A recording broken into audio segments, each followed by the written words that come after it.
व्याख्या मुद्रां करसरसिजै पुस्तकं शङ्खचक्रे बिभ्रद्भिन्नस्फुटिरुचिरे पुण्डरीके निषण्णः अम्लान श्रीरमृतवृषदैरंशुः प्लावयन्माम् आविर्भूयादनघमहिमा मानसे वागधीशः।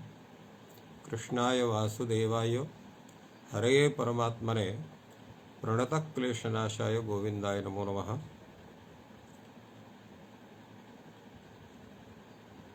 संस्कृत शौर्यम् इति पटले सम्बद्धाः समेऽपि विद्वांसः समेऽपि जिज्ञासवः छात्राः सर्वे सहृदयाः सज्जनाः।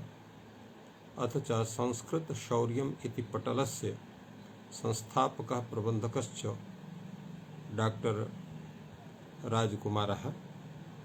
समेषां स्वागतं वर्तते एतस्मिन् महाभाष्य व्याख्याने। अद्य वर्णानाम् उपदेश विषये विचारः भविष्यति। यतो हि भाष्यकारेण अयमेव प्रश्न उपस्थापितः, अथ किमर्थो वर्णानाम् उपदेशः। अत्र अयं प्रश्नः कथं भवति एतस्मिन् विषये पूर्वं चर्चा करणीया भवेत्। यतो हि इदं शब्दशास्त्रम्। शब्द इति पदेन तत्र लोक व्यवहार विषयता यत्र वर्तते तस्यैव ग्रहणं भवति। तेन वाक्यस्य पदस्य वा ग्रहणं भवितुमर्हति शब्दपदेन। तेन व्याकरणशास्त्रद्वारा पदानां साक्षात् वाक्यानां पदविभागेन च अन्याख्यानं क्रियते व्याकरणशास्त्रेण। तर्हि वर्णानाम् उपदेशस्य आवश्यकता नास्ति इति प्रतीयते। इति कृत्वा अयं प्रश्नः भवति, वर्णानाम् उपदेशः किमर्थः, अतः किमर्थो वर्णानाम् उपदेशः। यतो हि वर्णोपदेशेन कस्यचित् साधु शब्दस्य अनुशासनं न भवितुमर्हति।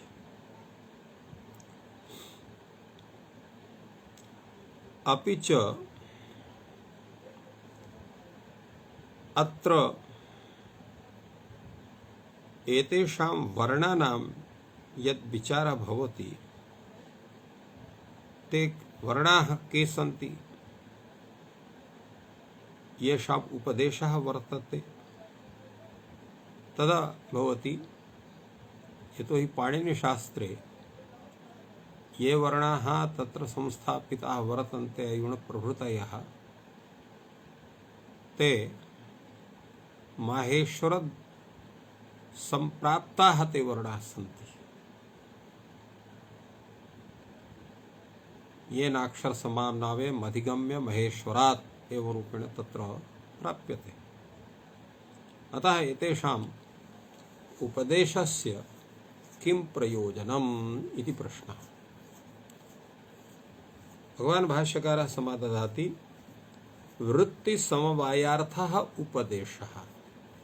वर्णानां यः उपदेशः वर्तते स वृत्ति समवायार्थः वर्तते।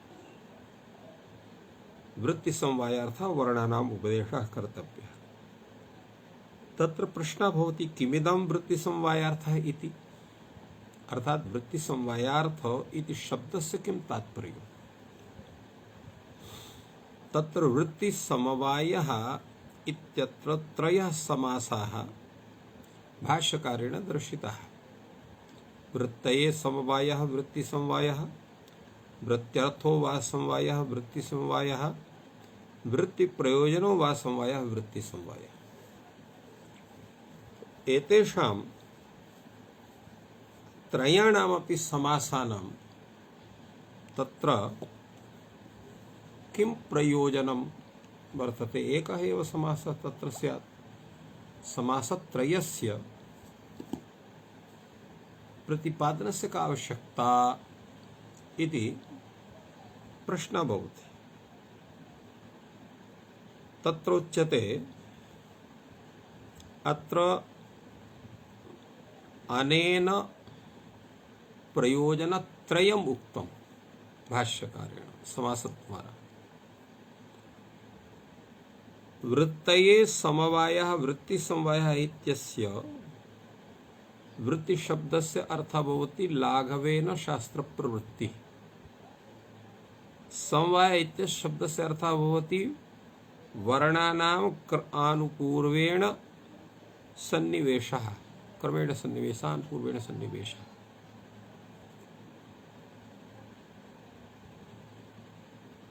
अत्र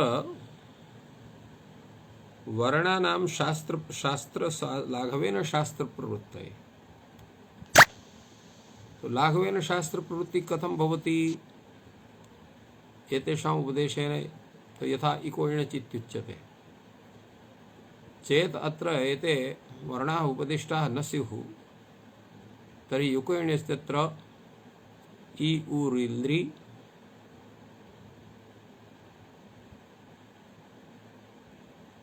एतेषां वर्णानां स्थाने यावाराल एते भवन्ति। आ इ उ ऋ ए ओ ऐ औ एतेषु परेषु एवं रूपेण काचन वाक्यरचना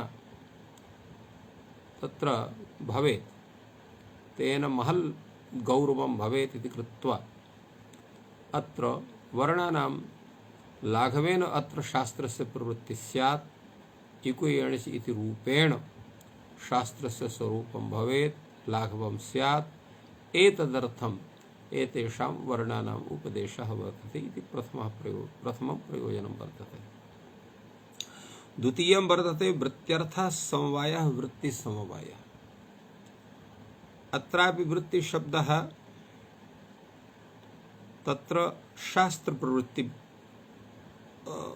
सूचकः वर्तते। तो वृत्त्यर्थः समवायः वृत्तिः शास्त्रप्रवृत्तिः समवायः प्रवृत्तिः अर्थः प्रयोजनं यस्य इति वृत्त्यर्थः, अर्थात् शास्त्रप्रवृत्ति सामीप्यत्वं, शास्त्रप्रवृत्ति सामीप्यत्वं सामीप्यम् इति भवति अर्थः वृत्त्यर्थ इति शब्दस्य। समवाय इति शब्दस्य तु वर्णानां कर्मेण सन्निवेशः स एव अर्थः वर्तते। तेन अत्र वृत्तिसमवाय इति पदस्य भवति अर्थः शास्त्र प्रवृत्ति प्रत्यासन्न वर्ण सन्निवेशाय उपदेशः। तेन किं भवति? यदा इज्ञणः सम्प्रसारणम्, इगणः सम्प्रसारणम् इत्यत्र यथासंख्यमनुदेशः समानाम् इति सूत्रस्य प्रवृत्तिर्भवति चेदत्र एते वर्णाः अयुणप्रभृतयः न स्युः तर्हि इगणः इत्यत्र यणः स्थाने इक् सम्प्रसारणं भवति। यकारस्य स्थाने एव इ भवतु, अकारस्य स्थाने उ भवतु, ऋकारस्थाने रेफः भवतु, ऋकारस्य एवमेव तत्र ऋकारस्य स्थाने रकारस्य स्थाने ऋकारः, तत्र लकारस्य स्थाने लृकारः एवं रूपेण यत् सम्प्रसारणादिकं भवति तो क्रमेण यद् भवति तर्हि तत् क्रमस्य प्राप्तिः वर्णानाम् उपदेशेनैव भवति। अन्यथा इज्ञणः सम्प्रसारणम् अथ च यथासंख्यमनुदेशः समानम् इत्यादि शास्त्राणां प्रवृत्तिरेव न स्यात्। एतेषां प्रवृत्ति सम्पादनाय वर्णानाम् उपदेशस्य आवश्यकता वर्तते। एवं वृत्तिप्रयोजनः समवायः इति वृत्तिसमवायः। एतस्य तात्पर्यं भवति वृत्तिः पारंपर्येण शास्त्रप्रवृत्तिः।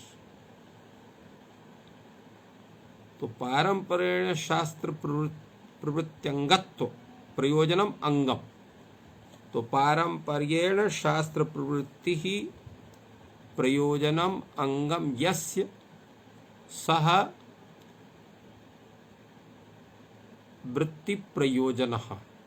तो वृत्तिप्रयोजनः समवायति वृत्तिप्रयोजनः वृत्तिसमवायः।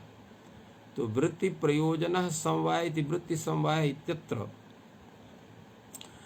एतस्य वृत्तिसमवाय पदस्य अर्थः भवति पारंपर्येण शास्त्रप्रवृत्ति अंग संबंधी या अंगी संपादक समवाय। समवायानां वर्णानां क्रमेण सन्निवेशः या अनुपूर्वेण सन्निवेशः। तो तेन अत्र अयुण् इत्यत्र णकारः, रेल् इत्यत्र ककारः, एवं इति ङकार आयोजित सकार इत्येवं तत्र यानि यानि उपदिष्टेषु चतुर्दश सूत्रेषु अन्त्यवर्णानि सन्ति तेषाम् इत संज्ञा भवति उपदेशं मत्वा उपदेशनासिक इत्यादि सूत्रे।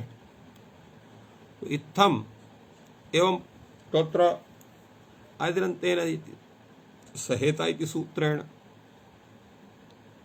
अणादि प्रत्याहाराणां सिद्धिर्जायते। तो एतेषाम् आदिरन्तेन सहेता ढेडो पूर्वस्य दीर्घोणः इत्यादि शास्त्राणां तत्र अंगभूतम एतानि तत्र वर्णानाम् एते वर्णाः भवन्ति। तो इत्थम् अत्र लाघवेन शास्त्रप्रवृत्तये शास्त्रप्रवृत्ति सामीप्य स्वरूप संपादनम अथ च पारंपर्येण शास्त्रप्रवृत्ति अंग स्वरूप प्रतिपादनम इति प्रयोजनत्रयम् एतेषां वर्णानां भवति। एवमेव विषयम् आदाय भाष्यकारः अत्र समासत्रयं प्रतिपादितवान्। पुनः अत्र प्रश्नः भवति का पुनर्वृत्तिः? तो शास्त्रप्रवृत्तिः इति। शास्त्रप्रवृत्तिः सर्वत्र त्रिष्वपि समासेषु तत्र समाना एव वर्तते। अथ कः समवायः? वर्णानाम् आनुपूर्वेण सन्निवेशः इत्यपि सर्वेषां तत्र तुल्यमेव। वर्णानाम् आयु ऋ इत्यादि वर्णानाम् आनुपूर्वेण क्रमशः तथा अकारोत्तर इकारोत्तर उकारोत्तर एवं णकारः एवं रूपेण तत्र कश्चन क्रमः प्रत्याहारयुष्यतां न ग्रहणमिति कृत्वा तत्र एतेषां ग्रहणसमये तत्र अनुबन्धानां ग्रहणं न भवति। तो वर्णानाम् आनुपूर्वेण सन्निवेशः। अथ कः उपदेशः? उच्चारणम्। उपदेश पदार्थ विषये बहुचिन्तनं वर्तते। भाष्यकारेणापि बहुचिन्तनं कृतं।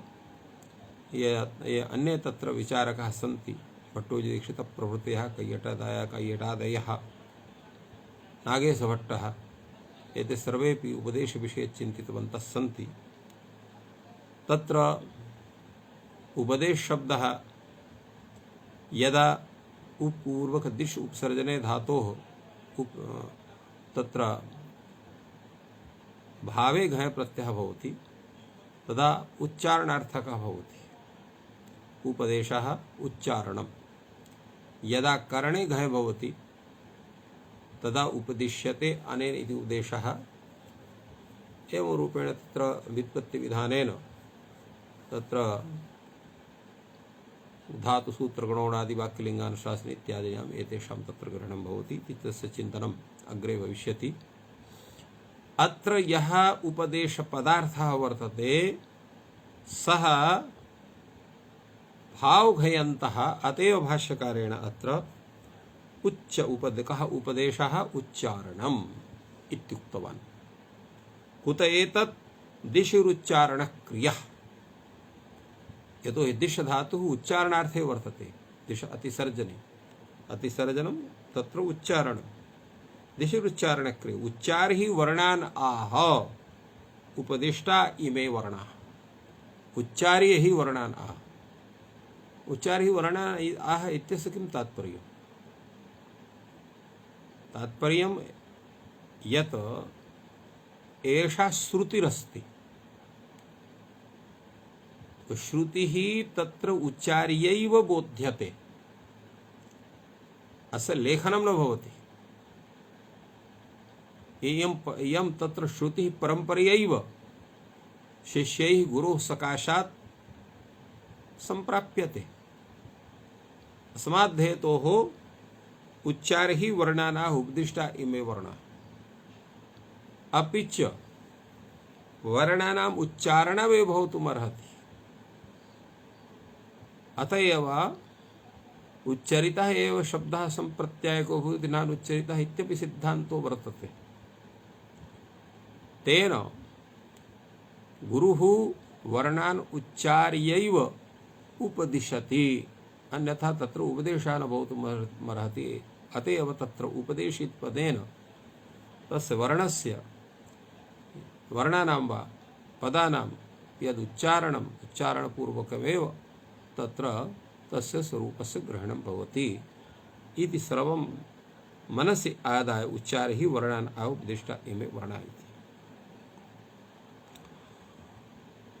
अत्र पुनः प्रश्नः भवति एतस्य प्रश्नः किं तत्र समाधानं तु प्रथमं समाधानं वर्तते वृत्तिसमवायार्थः उपदेशः वर्णानां किमर्थो वर्णानाम् उपदेशः इत्यस्य द्वितीयं समाधानं वर्तते प्रयोजनं वर्तते अनुबन्धकरणार्थश्च एतेषां वर्णानां यः उपदेशः वर्तते सः अनुबन्धकरणार्थः वर्तते अनुबन्धकरणार्थस्य वर्णानाम् उपदेशः कर्तव्यः अनुबन्धान आसंक्ष्यामि इति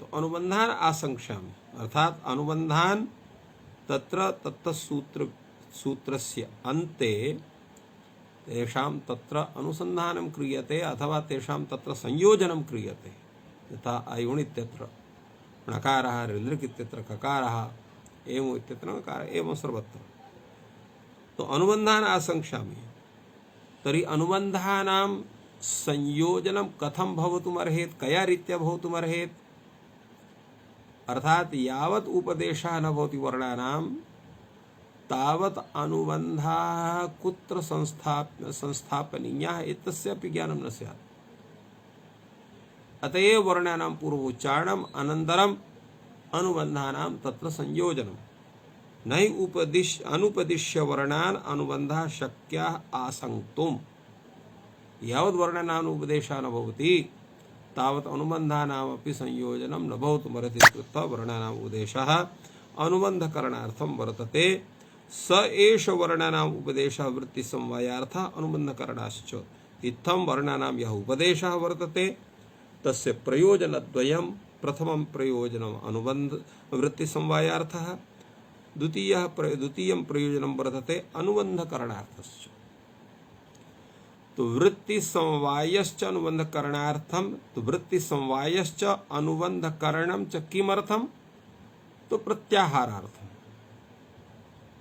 यतो हि यदा वृत्ति तत्र वृत्तिसमवायः अर्थात शास्त्रे प्रवृत्ते यः वर्णानाम् अनुक्रमेण सन्निवेशः वर्तते तस्य किं प्रयोजनम् अथ च अनुबन्धकरणस्य किं प्रयोजनं तदुच्यते प्रत्याहार विधान प्रयोजनं प्रत्याहारः किमर्थात् प्रत्याहारः वृत्त्यर्थः प्रत्याहारः शास्त्र प्रवृत्त्यर्थः वर्तते प्रत्याहारद्वारैव सम्पूर्णस्य व्याकरणशास्त्रस्य स्वरूपं लाघवेन प्रतिपद्यते अतएव इत्थम् उक्तं वर्तते अनन्तरम् अपरमपि प्रयोजनं वर्णानाम् उपदेशस्य वर्तते इष्टबुद्ध्यर्थश्च वर्णानाम् उपदेशः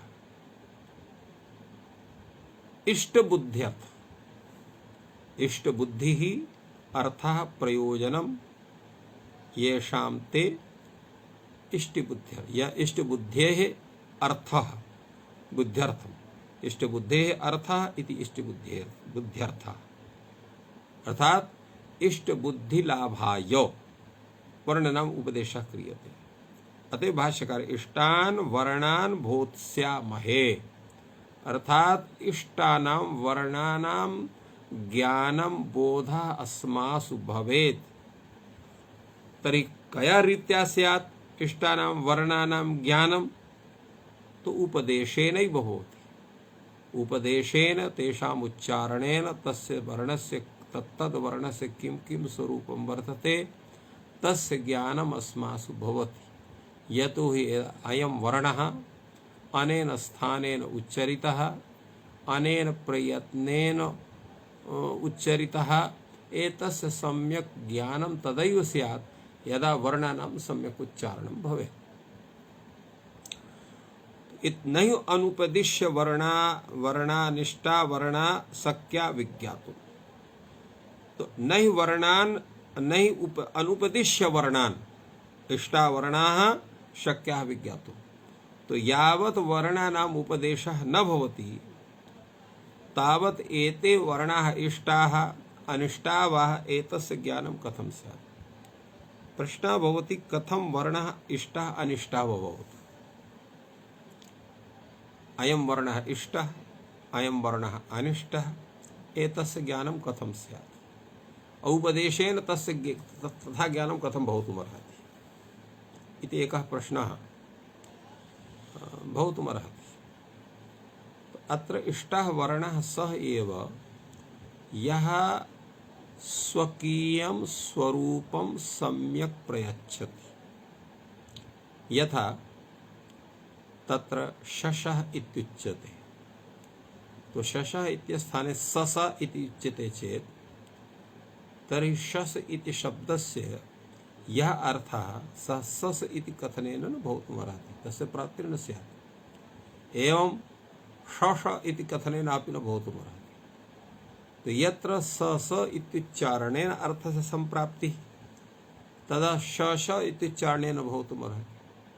तो एवं भूताः वर्णाः येषाम् उच्चारणे किञ्चित् साम्यं वर्तते तेषां सावधानेन चेत् उच्चारणं न भवति तर्हि तत्र उच्चारणे दोषः स्यात्, तर्हि सः इष्टः वर्णः न प्राप्तः स्यात्।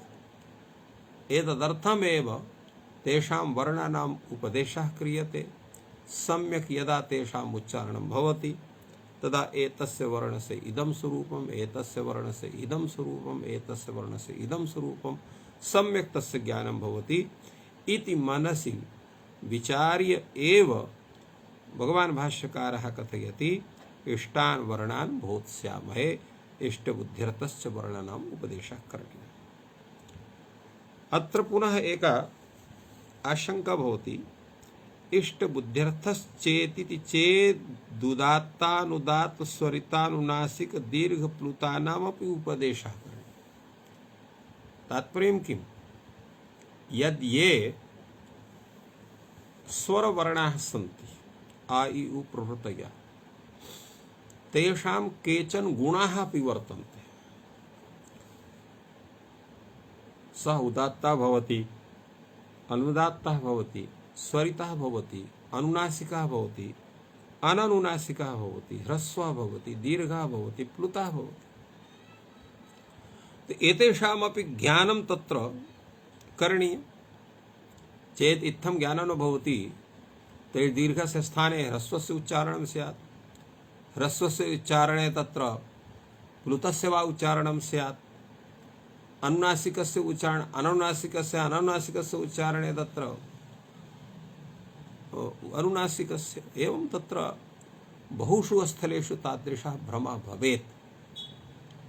अतः तस्यापि भ्रमस्य निवृत्तये सम्यक्तया उपदेशः करणीयः इति मनसि निधाय एवं तत्र प्रश्नः उपस्थापितः इष्टबुद्ध्यर्थश्चेत् उदात्तानुदात्त स्वरितानुनासिक दीर्घप्लुतानामपि उपदेशः करणीयः। इष्टबुद्ध्यर्थश्चेत् उदात्तानुदात्त स्वरितानुनासिक दीर्घप्लुतानाम् उपदेशः कर्तव्यः एवं गुणा अपि हि वर्णा इष्यन्ते, अर्थात एतद् गुण विशिष्टाः एव वर्णाः उपदिश्यन्ते, तान् गुणान् परित्यज्य न कश्चन वर्णः उच्चारण विषयः भवितुमर्हति इत्यर्थः।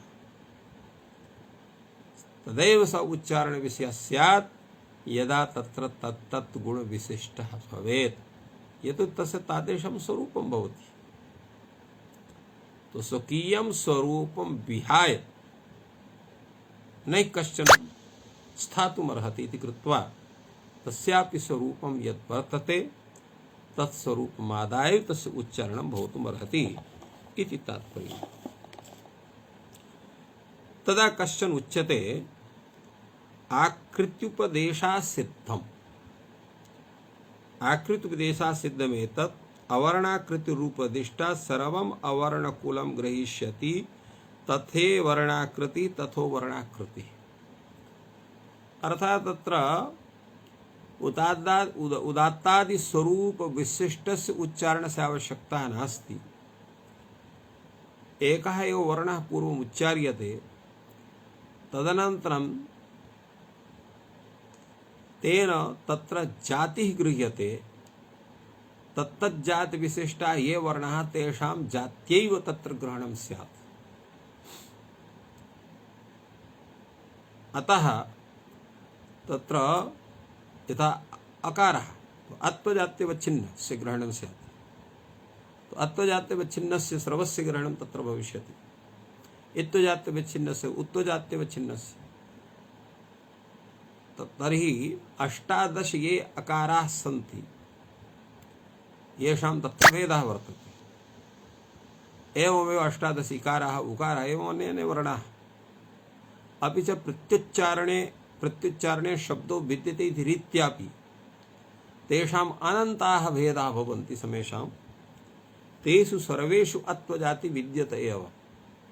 यथा विश्वस्य समेष्वपि मनुष्येषु मनुष्यत्वजातिः भवति, एवं रूपेण सर्वेषु अवर्णेषु अत्वजातिः, इवर्णेषु तत्र इत्वजातिः, उवर्णेषु उत्वजातिः, एवं सर्वत्र कत्वकत्वादि इत्यादिरूपेण सर्वाः जातयः तत्तद्वर्णविषये वर्तन्ते। तत् जात्युपदेशादेव सर्वेषां ग्रहणं भविष्यति।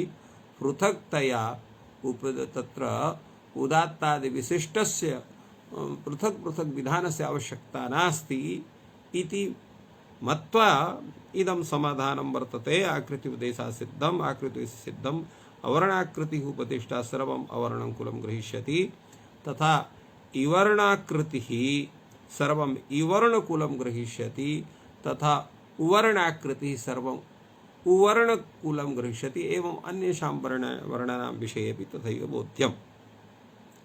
तत्र प्रश्नः भवतु तत्र जात्युपदेशेन सर्वेषां ग्रहणं स्यात्, किन्तु समेषामपि वर्णानाम् अविकलरीत्या यावद् ग्रहणं न क्रियते, यावद् बोधः न क्रियते, तावत् तस्य स्वरूपस्य सम्प्राप्तिः कथं स्यात्? तदा उच्यते तत्र आकृत्यैव तथा स्यात्। अतएव तत्र जाति निर्देशादेव सर्वं सिद्धं भवति। तदा उच्यते एवं न, अनेके तत्र उच्चारणदोषाः वर्तन्ते। उच्चारणदोषाणां ज्ञानं कथं स्यात्? कथम्? आकृत्युपदेशासिद्धमिति चेत् सम्प्रतादीनां प्रतिषेधः, सम्प्रतादिदोषाः वर्तन्ते। आकृतिसिद्धमिति चेत् सम्प्रतादीनां प्रतिषेधः वक्तव्यः। संवृतादीनां प्रतिषेधः इत्युक्ते तत्र के दोषाः सम्प्रतादयः वर्तन्ते, येषां तत्र निराकरणं विधायैव वर्णानां सम्यक्तया ग्रहणं भवितुमर्हति इति तत्र प्रश्नः। तदा उच्यते संवृतः, कलः, धमातः, एणीकृतः, अम्बूकृतः अर्धकः ग्रस्तः निरस्तः प्रगीतः उपगीतः क्षीणः रोमशः अपि च ग्रस्तं निरस्तमविलम्बितं निर्हतमम्बूकृतं धमातमथो विकम्पितं संदष्टम् एणीकृतम् अर्धकं द्रुतं विकीर्णम् एताः स्वरदोषभावनाः इति अतोऽन्ये व्यञ्जनदोषाः। तो एवं एते दोषाः तत्र कथिताः वर्तन्ते। तो कथम एते दोषाः वर्तन्ते? यतो हि संवृत इति दोषः कथं पूर्वं विचार्यते। ह्रस्वस्य वर्णस्य प्रयोगे संवृतम्। तो ह्रस्वस्य अवर्णस्य प्रयोगे संवृत प्रयत्नः भवति, किन्तु यदा दीर्घस्य अवर्णस्य संवृत प्रयत्नेन उच्चारणं भवति तर्हि दोषः। संवृत इत्यस्य किं तात्पर्यम्? विवृत इत्यस्य किं तात्पर्यम्? तो विवृतम नाम यत् कंठप्रदेशस्य तत्र सम्यक् विवरणं भवति, विशेषेण विवरणं, तदा विवृतं। तत्र विवरणद्वयं भवति मुखे, कंठ बिलस्य मुखद्वारस्य वा। तो कंठ बिलस्य यः तत्र विवरणं तत्सम्यक् तस्य अवकाशविधानं तत्र यद् विधानं भवति तद् आभ्यन्तर प्रयत्न विषये गच्छति, किन्तु मुखद्वारस्य यद् विवरणं तत् बाह्य प्रयत्न विषये भवति। तो अत्र अकारस्य ह्रस्वकारस्य यदा उच्चारणं प्रयोग विषये भवति तदा तस्य संवृत प्रयत्नेन उच्चारणं भवति। कदाचित् दीर्घस्यापि कथं यः सम्यक्तया तस्य विषये न जानाति सः कर्तुमर्हति, तर्हि सः दोषः भवति। ह्रस्वकारस्य तथा उच्चारणे गुणः भवति, किन्तु दीर्घाकारस्य प्लुताकारस्य उच्चारणे तत्र दोषः भवति, स्वर तत्र दोषः भवति। तो एवं संवृतः दोषः। एवमेव संध्याक्षराणां यत् उच्चारणं ए ओ ऐ औ एतेषामपि कदाचित् संवृतोच्चारण न स्यात्, तथा तत्र विधानं करणीयम्। कलः, कल इत्यस्य अर्थः भवति येन स्थानेन यस्य वर्णस्य उच्चारणं भवति तेनैव स्थानेन तस्य वर्णस्य उच्चारणं करणीयम्। स्थानान्तरेण चेत् उच्चारणं भवति तर्हि सः दोषः, तत्र कलादोषः। कलः तो स्थानान्तर निष्पन्नः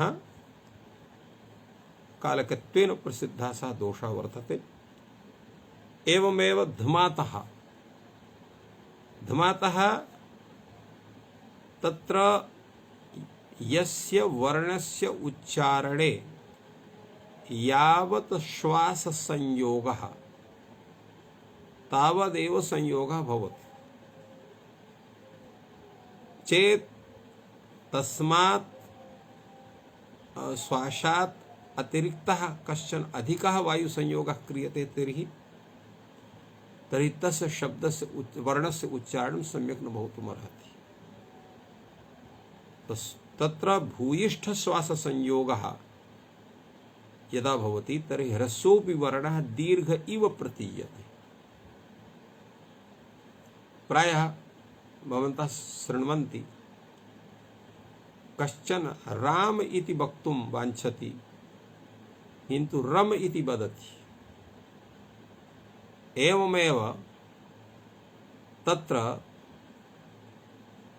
मनोहर इति वक्तव्ये मनोहार इति कथयति उच्चारयति। तो एवं रूपेण तत्र स्वायभु तत्र अधिक वायु संयोगेन उच्चारणमपि दोषः भवति। एवं एणीकृतः इत्यत्र इत्यस्य कः अर्थः अविशिष्टः उच्चारणम् अर्थात इत्थम् उच्चारणं भवति यत् शब्दस्य श्रवणे भ्रमः भवति। अयम् ओकारः उच्चरति ओकारम् उच्चरति औकारं वा उच्चरति एकारम् उच्चरति ऐकारं वा उच्चरति। तो एवं तत्र दोषः भवति। सः दोषः एणीकृतः इति विषये संदिग्धोच्चारणम्। अपरः दोषः वर्तते अम्बुकृतः। अम्बुकृतः इत्यस्य किं तात्पर्यम्? अम्बुकृतः इत्यस्य अम्बु इत्यस्य जलं यथा कश्चन स्वकीये मध्ये जलं धारयति मुखमध्ये पुनः किञ्चित् उच्चारयितुं तत्र प्रवृत्तः भवति तर्हि तस्य अस्पष्ट उच्चारणम् अर्थात् सम्यक्तया उच्चारणं न भवति। तो इत्थं तत्र अम्बुकृतम् उच्चारणं यस्य उच्चारणं मुखमध्ये एव तिष्ठति बहिर्नागच्छति इत्यर्थः। अव्यक्तोच्चारण स्वरूपं तस्य भवति। तो सः तत्र अम्बुकृतः दोषः। अर्धकः इत्युक्ते तत्र यावान् वायुसंयोगः अपेक्षितः वर्णोच्चारणे तावान् वायुसंयोगः तत्र न क्रियते तेन दीर्घोऽपि ह्रस्व इव प्रतीयते। एवं रूपः यः दोषः अर्थकः इत्युच्यते।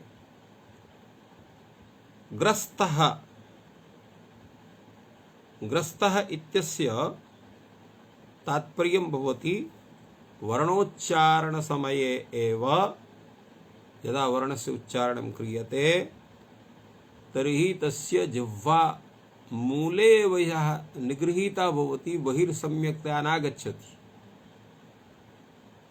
एवं भूतं यदुच्चारणं तदुच्चारणं तत्र ग्रस्त दोषेण दुष्टं भवति। निरस्तः इत्यस्य तात्पर्यं भवति निष्ठुरः उच्चारणं। तत्र उच्चारणविषये तत्र गुणाः कथिताः सन्ति।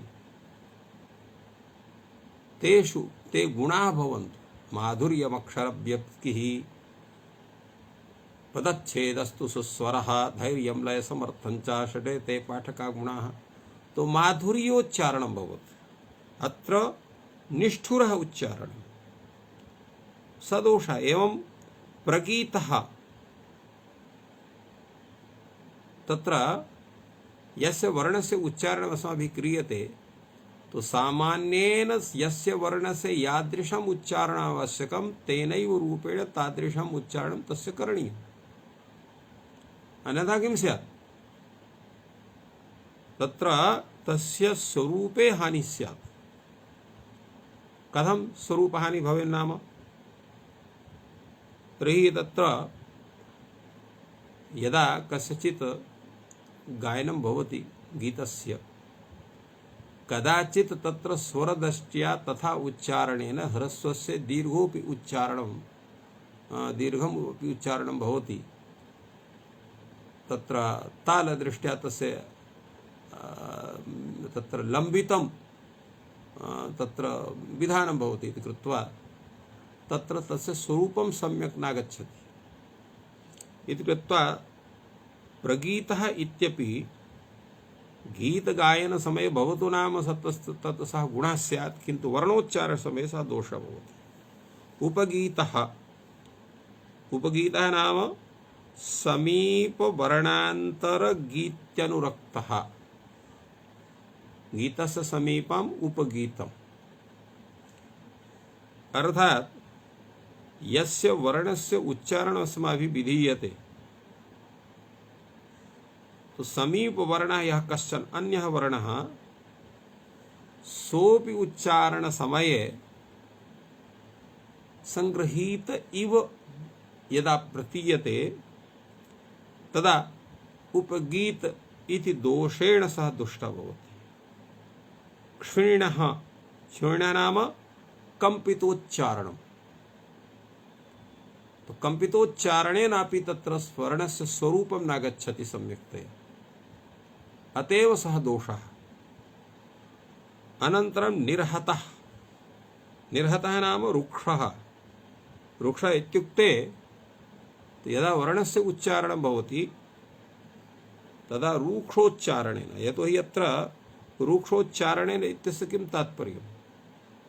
तो रूक्षोच्चारणेन एतस्य तात्पर्यं भवति यत सः वर्णः तत्र स्पष्टतया माधुर्येण स्वस्वरूपं न प्रयच्छति, अपितु किंचित रुक्षः इव प्रतीयते, अर्थात् तस्य स्वरूपं श्रवणे पूर्णतया नागच्छति, अतः सः दोषः भवति। एवमेव अपरः दोषः वर्तते संदष्टः। संदष्ट इत्यस्य वर्धित इव यः प्रतीयते, तो तेनापि अर्थात यस्य यथा उच्चारण यथा अ इति इत्युक्ते तत्र तस्य स्वरूपं किंचित भिन्नमेव, अर्थात दीर्घ इव, अर्थात तत्र एक मात्रिकस्य उच्चारण समये सार्धैक मात्रस्य उच्चारणस्य स्वरूपम् आगच्छेत् तर्हि वर्धित इव तस्य स्वरूपं प्रतीयते। एवमेव विकीर्णः इति वर्णदोषः वर्णान्तरे प्रसृतः, यथा आ इत्यस्य उच्चारणे इव इव तस्य उच्चारणं प्रतीयेत चेत् तर्हि सः विकीर्णदोषग्रस्तः स्यात्। तो एवं एते दोषाः तत्र दृष्टाः वर्तन्ते। तो इत्थम् एते वर्णदोषाः, तो वर्णदोषाः नाम स्वरवर्णदोषाः सन्ति। केचन व्यंजन दोषाः अपि एतेषां चर्चा अत्र न कृता वर्तते, यतोहि शिक्षाशास्त्रेषु एतेषां समेषां दोषाणां तत्र चर्चा जायते। अत्र स्वर, यतोहि स्वरदोषाः अधिकाः वर्तन्ते, अतएव स्वरदोषाणाम् अत्र संगणना भगवता भाष्यकारेण अत्र कृता वर्तते। किन्तु ये अन्ये दोषाः व्यञ्जनदोषाः सन्ति तेऽपि अनेके सन्ति, तेषां गणना अत्र न कृता वर्तते। एवमेव पाणिनिशिक्षायाम् एवमेव दोषाः तत्र कथिताः वर्तन्ते। शंकितं, भीतम्, उद्घृष्टम्, अव्यक्तम्, अनुनासिकम्, काकस्वरं, शिरसिगतं तथा स्थान विवर्जितम्, उपांशुदष्टं, त्वरितं, निरस्तं, विलंबितं, गदगदितं, प्रगीतं, निष्पीडितं, ग्रस्तपदाक्षरं च वदेन्नदीनं न त्रुत्सानुनास्यम्। तो एते व्यंजन दोषा उपांशुदष्टं, त्वरितं, निरस्तं, विलंबितं, गदगदितं, निष्पीडितम् इत्यादि एतेषां तत्र दोषाणां या गणना वर्तते, अत्रापि स्वरदोषाः अपि सन्ति, व्यञ्जनदोषाः अपि सन्ति। तो इत्थम् एतेषां वर्णानां ये दोषाः अत्र उपस्थापिताः कथिताः शिक्षाग्रन्थेषु च दर्शिताः सन्ति, तेषां समेषां दोषाणां ज्ञानपूर्वकं यदा वर्णानाम् उच्चारणं क्रियते तदा तेषां वर्णानां सम्यक् स्वरूपम् अस्माभिः लभ्यते। अतः तेषाम् आकृत्यादिदोषाणां निरसनार्थं, संप्रदायदोषाणां निरसनार्थं सम्यक्तया तेषां शब्दानां ज्ञानार्थं वर्णानाम् उपदेशः करणीयः आकृत्युपदेशात् तेषां ज्ञानं तथा न भवितुमर्हति इति कस्यचित् प्रश्नः। तदा भाष्यकारः कथयति नैष दोषः गर्गादि विदादि पाठात् संवृतादीनां निवृत्तिर्भविष्यति। तात्पर्यं किम्? गर्गादि विदादि पाठात् अर्थात वर्णाः पदानि तत्र तत्तत् गणपाठे पठिताः सन्ति। तेषां यतोहि साम्प्रतं किं भवति, गणपाठः भवति, सूत्रपाठः, गणपाठः, धातुपाठः, एते सर्वे पाठाः भगवता पाणिनिना अत्र लिखिताः वर्तन्ते, कथिताश्च सन्ति। किन्तु वयं किं कुर्मः, सूत्रपाठं तु कदाचित् गुरुमुखात् शृण्मः, तेषां ग्रहणं कुर्मः, किन्तु अन्ये ये पाठाः सन्ति तेषां ग्रहणं तत्र केवलं पुस्तकं दृष्ट्वैव तेषां ज्ञानं वयं कुर्मः, तत् समीचीनं नास्ति। गणपाठस्यापि ग्रहणं गुरुद्वारैव करणीयम्, येन तेषाम् उच्चारणस्य किं स्वरूपं तस्य सम्यक् ज्ञानं भवितुमर्हेत्। अन्यथा यथा कथञ्चित् उच्चारणं भवति चेत् तर्हि तस्य सम्यक् स्वरूपस्य सम्प्राप्तिः न भवितुमर्हेत्। अतएव भाष्यकारः कथयति गर्गादि विदादि पाठात् संवृतादीनां प्रवृत्तिर्भविष्यति। अर्थात् यदा गुरोः सकाशात् तत्र गर्गादिभ्यो इत्यत्र गर्गादिगणस्य, विदादिभ्यो इत्यत्र विदादिगणस्य यः उपदेशः वर्तते, एवं अन्ये ये गणपाठाः सन्ति, अत्र गर्गादि विदादि इति शब्दः तत्र अखिलस्य गणपाठस्य उपलक्षकः, सर्वस्यापि गणपाठस्य उपलक्षकः वर्तते। तेन समेषां सम्यक्तया, यतोहि यदा उपदेशः भवति तदा समेषां ज्ञानं स्यात्। अन्यथा केवलं गर्गादि विदादि इति ग्रहणेन गर्गादि विदादि इत्यस्यैव संवृतादीनां कथं निवृत्तिः भवितुमर्हति। यतोहि तत्र तु तत् कति किञ्चित् एव कानिचिदेव पदानि तत्र उपदिष्टानि सन्ति, तेषामेव ज्ञानं समेषां ज्ञानं कथं भवितुमर्हति इति कृत्वा व्याकरणशास्त्रे ये ये शब्दाः तत्र प्रयुक्ताः वर्तन्ते, येषां तेषु गणपाठेषु तेषाम् उपदेशः वर्तते, तेषां सम्यक्तया परिज्ञानं करणीयम् इत्येव आवश्यकं वर्तते। अतएव गर्गादि विदादि पाठः संवृत्तादीनां निवृत्तिर्भविष्यति भाष्यकारस्य उक्तिः चरितार्थः भवति। तदा उच्यते गर्गादि विदादि पाठानां यत् स्वरूपं वर्तते तत्र केवलं संवृत्तादि दोष निवृत्ति विधानं नास्ति, अपि तु किमपि अन्यत् प्रयोजनं वर्तते। अस्ति अन्यत् गर्गादि विदादि पाठे प्रयोजनं किं, समुदायानां साधुत्वं यथा स्यात्। गर्गादिभ्यो यय, तो गर्गादि गणे पठिता ये शब्दाः सन्ति तेषाम् अपत्यादिषु अर्थेषु यय प्रत्ययः भवेत्, गार्ग्यं वात्स्यम् इत्यादि रूपेण तत् तेषां स्वरूपं स्यात् इति कृत्वा तेषां पाठः। अतः तत्र संवृतादीनां निवृत्तये पाठः नास्ति। तर्हि कथं भवान् वदति यद् गर्गादि विदादि पाठः संवृतादीनां निवृत्तिर्भविष्यति इति? तदा उच्यते भवतु नाम अत्र अपरं तत्र समाधानं वदति। एवं तर्हि अष्टादशधा भिन्ना निवृत्तकलादिकाम् अवर्णस्य प्रत्यापत्तिं वक्ष्यामि। अर्थात भवतु न गर्गादि पाठेन चेत् एतेषां संवृतादीनां दोषाणां निवृत्तिर्न भविष्यति, तेषां तत्र अन्यस्य प्रयोजनस्य सत्वात्। तर्हि प्रश्नं कृतवन्तः सन्ति यत् उदात्तानुदात्त स्वरितानुनासिक दीर्घप्लुतानामपि उपदेशः इति तत्र करणीयः। एवं रूपेण कथनं वर्तते, तेन एतेषाम् आ इ उ इत्यादीनां तत्र 18 भेदाः भवन्ति। तो तेषाम् अष्टादश भेदानां पृथक् कथनम् आवश्यकं भवति इति कृत्वा भगवान् भाष्यकारः कथयति एवं तर्हि अष्टादशदा भिन्नाम् अर्थात येषाम् अकारादीनाम् अष्टादश पृथक् पृथक् ये भेदाः सन्ति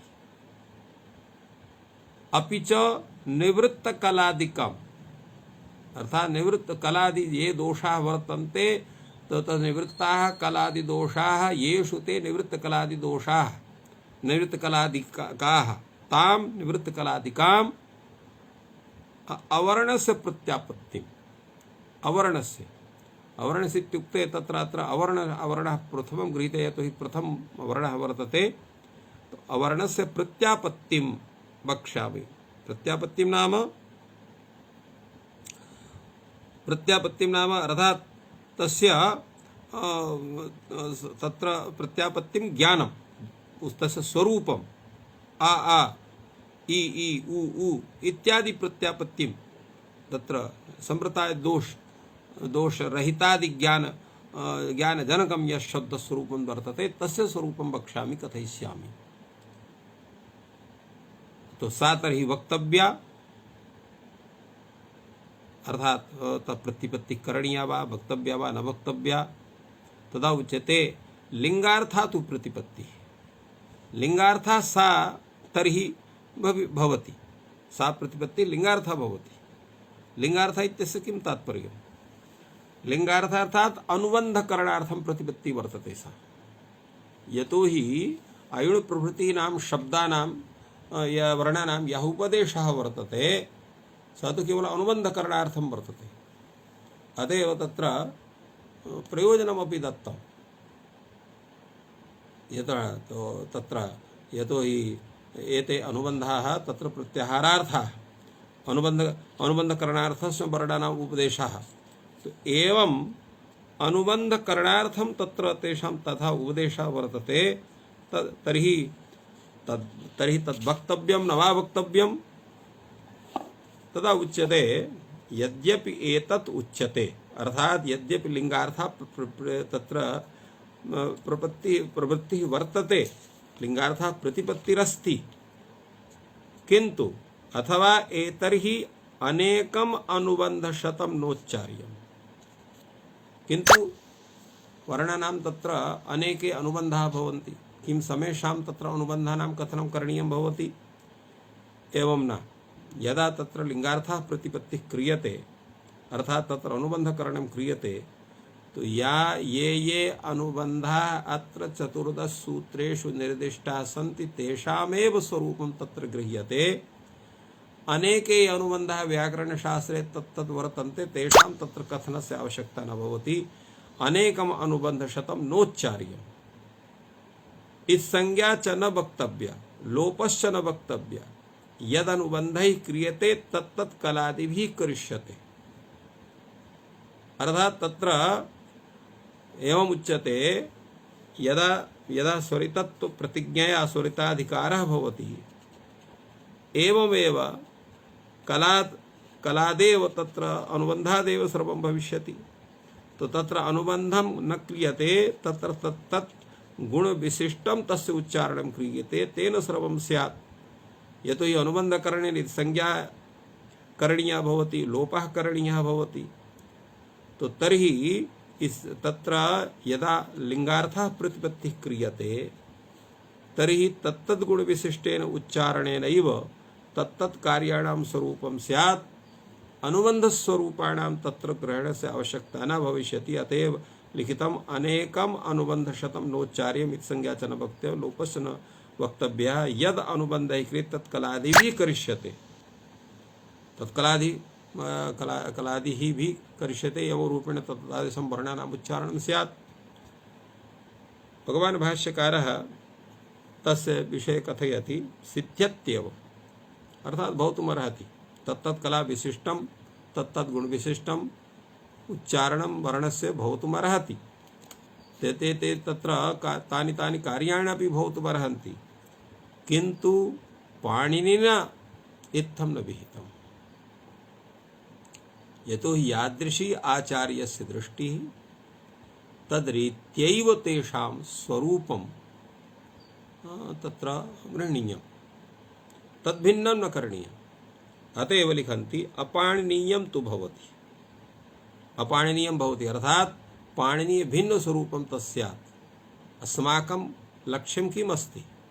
अस्माकं लक्ष्यं वर्तते पाणिनि निर्दिष्टः यः मार्गः तस्यैव ज्ञानं सरलया रीत्या अस्मासु, अस्माकं शिष्येषु, अस्माकं सहपाठिषु, अस्माकं परम्परायां तथैव स्यात् इति अस्माकं मुख्यम् उद्देश्यं वर्तते। अतः अपाणिनीयं यत् स्वरूपं तस्य चिन्तनम् अस्माभिः न करणीयं परंपरा विरुद्धत्वात्।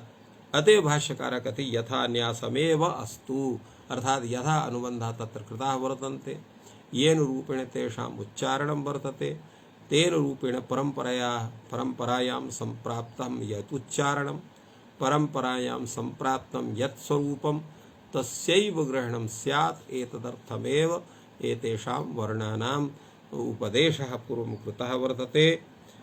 अत्र अतः यथा न्यासमेव अस्तु। ननु चोक्तम् आकृतिविद्या सिद्धम् इति चेत् समृतादीनां प्रतिषेधः, तर्हि उच्यते परिहृतम् एतत् गर्गादिविदादिपाठात् समृतादीनां निवृत्तिर्भविष्यति। तद् अर्थात् तत्र समृतादिदोषाः न भविष्यन्ति, गर्गादिविदादिपाठात् तेषां निवृत्तिः स्यात्। किन्तु पुनः सः प्रश्नः अत्र स्मारितः, ननु चान्यद् गर्गादिविदादिपाठे प्रयोजनम् उक्तम्, अर्थात गर्गादिविदादिपाठस्य प्रयोजनं भिन्नं वर्तते। तदा उच्यते किं समुदायानां साधुत्वं यथा स्यात्, अर्थात समुदायस्य साधुत्वार्थं, ये समुदायानां साधुत्वार्थं तत्र तेषां पाठः तथा वर्तते। तर्हि भगवान् भाष्यकारः सम्यक्तया अतीव सरलया व्यवहाररीत्या तस्य समाधानं वदति। एवं तर्हि उभयम् अनेन क्रियते। पाठश्चैव विशेष्यते, कलादयश्च निवर्त्यन्ते। अर्थात् पाठश्चैव विशेष्यते, तस्य पाठेन येषां यथा यया रीत्या साधुत्वं भवति तत्साधुत्वम् अपि सम्पाद्यते। कलादि ये दोषाः सन्ति तेषाम् अपि निवर्तनं विदधाति। एवं तो कथं पुनरेकेन यत्नेन उभयं लभ्यम्, अर्थात एकस्मिन् समये एकमेव कार्यं भवितुमर्हति। यदा एकेनैव उच्चारणेन कार्यद्वयस्य स्वरूपं कथं स्यात्, लभ्यम् इत्याह। कदाचित् भवति, सर्वत्र तु न भवति, किन्तु कदाचित् सर्वत्र इत्थं भवति।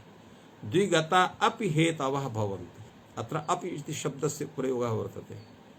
अर्थात् द्विगता अपि हेतवः भवन्ति, एकगता अपि हेतवः भवन्ति, द्विगताः अपि हेतवः भवन्ति। तो अत्र यह हेतूनाम् अत्र यत् कथनं वर्तते, द्विगता ये हेतवः तेषां तत्र ग्रहणं क्रियते। कथम्? आम्राश्च सिक्ताः पितरश्च प्रीडिताः। यदा तत्र नित्यकर्म विषये प्रतिदिनं तत्र पितॄणां जलदानम् आवश्यकं, तर्पणम् आवश्यकं भवति। तो प्रायः आश्रमेषु निवासाः भवति स्म पूर्वं। विप्राणां विशेषरूपेण ये ऋषितुल्याः येषां जीवनम् आसीत्, ये तु सामान्याः आसन्, ते तु नगरे अपि तेषां ग्रामेपि निवासः आसीत्। ग्रामेपि केचन तत्र तथैव ऋषितुल्यमेव जीवनं यापयन्ति स्म।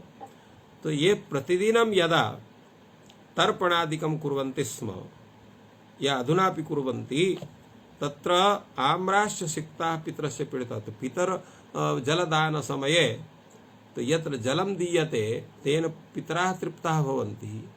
तन्निःसृतं यज्जलं तत्र आमवृक्षेषु गच्छति, तर्हि आम्राः अपि सिक्ताः भवन्ति। एवं रूपेण जलदानं तु एकदैव क्रियते, किन्तु तस्य लाभः तत्र स्थलद्वये भवति। पितृषु तस्य जललाभः भवति, आम्रवृक्षेषु जललाभः भवति। एवं रूपेण द्विगतापि हेतवः भवन्ति। अत्रापि तथैव। यद्यपि अत्र गर्गादिविदादिपाठानां भवति, किमर्थं भवति? केवलं तत्र समुदायानां तेषां तादृशरीत्या साधुत्वविधानाय। किंतु यदा तेषाम् उच्चारणं क्रियते गुरोः सकाशात् तेषां ग्रहणं क्रियते शिष्यैः तदा तेषां यत् शुद्धस्वरूपं वर्तते संव्रतादिदोषरहितं तत्स्वरूपस्यापि ते ग्रहणं कुर्वन्ति। अस्माद्धेतोः संव्रतादिदोषादीनां निवृत्तिरपि भवति, समुदायस्य ग्रहणमपि भवति, एवं द्विगताः हेतवः भवन्ति। एवं रीत्या अत्र समाधानं भवितुमर्हति। एवं वाक्यानापि द्विविधा दिष्ठानि भवन्ति। एवं भूतानि वाक्यानि भवन्ति येषां तत्र विग्रहं विधाय अर्थद्वयं कर्तुं शक्यते। यथा श्वेतो धावति, अलम्बुसानां याता। तो अत्र श्वेतो धावति इत्यस्य श्वेतः इत्यस्य तत्र विग्रहद्वयं। श्वेतः एकं स्वरूपं, श्व इतः एकं स्वरूपं। श्व कुक्कुरः इतः धावति, श्वेतः अश्वः धावति इति वाक्यद्वयं गच्छति केवलम् एकेनैव वाक्येन। एवं अलम्बुसानां याता, अलम्बुस इति कश्चन देशविशेषः, तो अलम्बुसानां याता इत्यपि भवति। बुसानां अलम्बुसानां याता, अर्थात बुसानां इति पूर्व अलम्बुसानां इति तत्र देशविशेषः। बुस इति शब्दः तत्र पलाल विशेषस्यापि संज्ञा भवति। अर्थात यः कश्चन पलाल संप्राप्तये यतते तदर्थं तस्य प्रयासः न भवेत् इति अलम बुसानां याता। एवं रूपेण अर्थद्वयस्य प्राप्तिः अत्रापि भवति। श्वेतो धावत्यत्र, श्व इतः धावति इति एकः तत्र भेदः भवति वाक्यस्य, श्वेतः धावति अपरः भेदः भवति। एवमेव अलम्बुसानां याता, अलम्बुसानां याता इति एकः भेदः, अलम बुसानां याता इति एकः भेदः। अर्थद्वयं प्राप्यते किन्तु तत्र वाक्यस्य एकदैव उच्चारणं भवति। तो अतएव अत्रापि तथैव यद्यपि उच्चारणम् एकदैव क्रियते किन्तु तस्य स्वरूपं द्विधा गच्छति। अथवा इदं तावत् प्रष्टव्यः क्वे मे संवृतादयः श्रूयेरन् इति।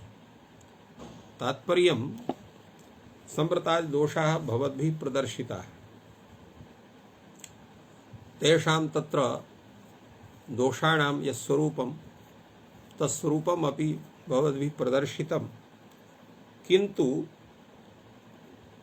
एते संवृतादयः दोषाः कुत्र श्रूयन्ते? आगमेषु, किन्तु आगमेषु अपि एते दोषाः न सन्ति। आगमाः शुद्धाः पठ्यन्ते। वस्तुतः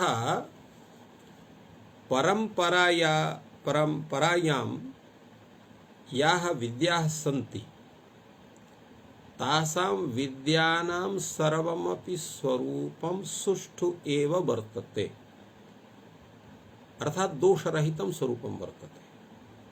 यदा किन्तु एते दोषाः कुत्र वर्तन्ते? एते दोषाः उच्चारणदोषाः। उच्चारणदोषाः ये अज्ञाः सन्ति तेषु भवन्ति।